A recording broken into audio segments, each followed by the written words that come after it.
રાતોરાત કીર્તિ પટેલને જામીન મળી ગયા. જી આ મિત્રો, વાત કીધો તમે બધા લોકો જાણતા હશો કે ભાઈ ગઈકાલે તો તને એક દિવસના રિમાન્ડ અને કંઈક ને કંઈક કોર્ટની અંદર લઈ જવામાં આવ્યા હતા. ત્યારે કીર્તિ પટેલ રોઈ રહી હતી અને કંઈક ને કંઈક કીર્તિ પટેલ તો ઘડીકની અંદરથી જ મિત્રો તેને જામીન મળી ગયા અને કીર્તિ ખુલ્લેઆમ બોલી રહી છે હર હર મહાદેવ. જી આ મિત્રો, વાત કીધો બોલવું પણ જોઈએ, પરંતુ ક્યાંક ને ક્યાંક ઘણા બધા લોકો એવું કહી રહ્યા હતા જે રીતે કીર્તિ પટેલ રડતી રડતી જઈ રહી હતી, ક્યાંક ને ક્યાંક ઘણા દિવસ કીર્તિ પટેલ હવે જેલમાં જઈ શકશે એવું લાગી રહ્યું હતું. પરંતુ ક્યાંક ને ક્યાંક ફાઇનલી કીર્તિ પટેલને એક દિવસ માટે મિત્રો આ કીધો રિમાન્ડ પૂર્ણ થયા બાદ કંઈક ને કંઈક કોર્ટની અંદર લઈ જવામાં આવ્યા અને ત્યારબાદ તેને ભાઈ એમ કીધો જામીન પણ મંજૂર થઈ ગયા અને કીર્તિ પટેલ કંઈક ને કંઈક જેલમાંથી છૂટી પણ જશે.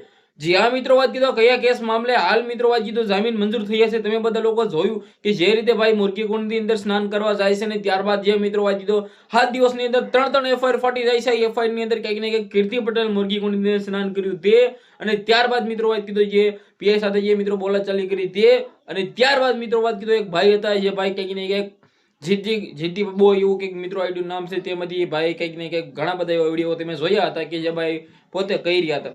પરંતુ ફાઇનલી જે રીતે આપણા મિત્રો વાત કીધો ઘણા ટાઈમથી આ ચર્ચા હાલતી હતી અને કીર્તિ પટેલ કંઈક ને કંઈક જેલમાંથી બહાર આવી શકે છે, તેને જામીન મળી ગયા છે, છૂટી પણ ગઈ છે એવું કહી તો પણ ખોટું નથી.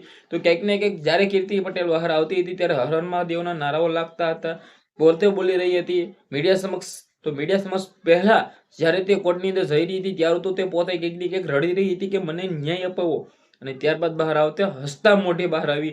તો ક્યાંક ને ક્યાંક કીર્તિ પટેલ છે ક્યાંક ને ક્યાંક હવે ખુશ છે. તો તમારા વિડીયો વિશે શું કહો છો? વિડીયોને બને એટલો શેર કરી દેજો, ફોલો કરી દેજો, સબસ્ક્રાઇબ અવશ્ય કરી દેજો, જેથી હું તમારા સમક્ષ આવા નવા અપ ટુ ડેટ વેલેબલના ડિટેલ્સના વિડીયો લાવતો રહું. વિડીયોને શેર કરો. આજના વિડીયોમાં એટલે જ માહિતી આપણે એક નવો વિડીયો મળે ત્યાં સુધી બધા લોકોને દિલથી ધન્યવાદ. જય હિન્દ, જય ભારત.